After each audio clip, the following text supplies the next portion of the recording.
سیرت طیبہ کا ایک اور پہلو تزکیہ نفس،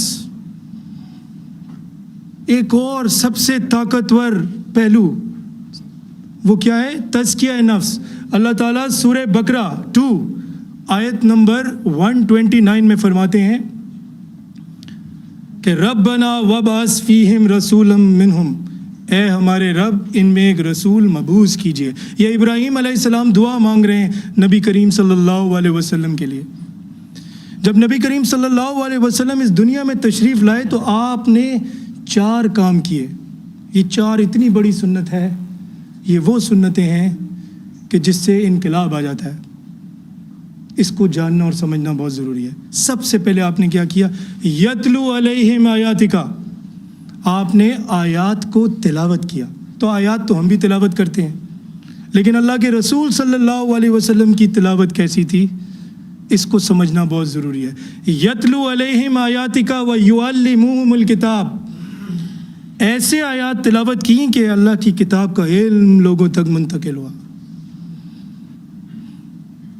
اور صرف علم نہیں دیا، والحکمہ، حکمت کے ساتھ دیا۔ حکمت سے مراد یہ ہے کہ جو سوال ہے اس کا ٹو دا پوائنٹ جواب، جو موضوع ہے اس پہ ٹو دا پوائنٹ بات، جو حالات ہیں اس کا ایکیوریٹ پن پوائنٹڈ تجزیہ، اس کو حکمت کہتے ہیں۔ کیونکہ ڈاکٹر کے پاس حکمت ہوتی ہے، دوائی ہوتی ہے کیمسٹ کے پاس۔ ہم کیمسٹ کے پاس نہیں جاتے دوائی لینے، ہم ڈاکٹر کے پاس جاتے ہیں، وہ ہمیں پرسکرائب کرتا ہے کہ تمہاری یہ بیماری ہے اور تمہیں یہ دوائی کی ضرورت ہے۔ تو کیمسٹ کے پاس تو ساری دوائی ہیں، لیکن اس کے پاس دوائی کی حکمت نہیں ہے۔ اور حکمت کا جو سب سے بڑا اور سب سے نمایاں پہلو نبی کریم صلی اللہ علیہ وسلم کا کیا ہے کہ کسی کی دل آزاری کیے بغیر اس کے دل تک حق اور سچ پہنچا دیا جائے۔ تو پھر اس سے کیا ہوتا ہے؟ وَيُزَكِّيهِمْ، ان کا تزکیہ ہوتا ہے، وہ پاک ہوتے ہیں، پیوریفائی ہو جاتے ہیں، غلط خیالات کانسیپٹ سے نکل جاتے ہیں۔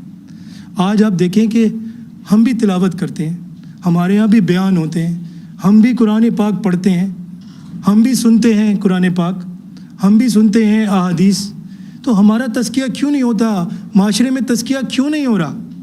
کیونکہ اس کی ایک سب سے بڑی وجہ ہے، نبی کریم صلی اللہ علیہ وسلم جو کہہ رہے تھے وہ آپ صلی اللہ علیہ وسلم کی زندگی میں اتنا بڑا بڑا واضح لوگوں کو نظر آ رہا تھا۔ ہم جو کہتے ہیں وہ ہماری زندگی سے میچ نہیں کرتا، ہم جو پڑھ کر سناتے ہیں وہ ہماری زندگی سے میچ نہیں کرتا۔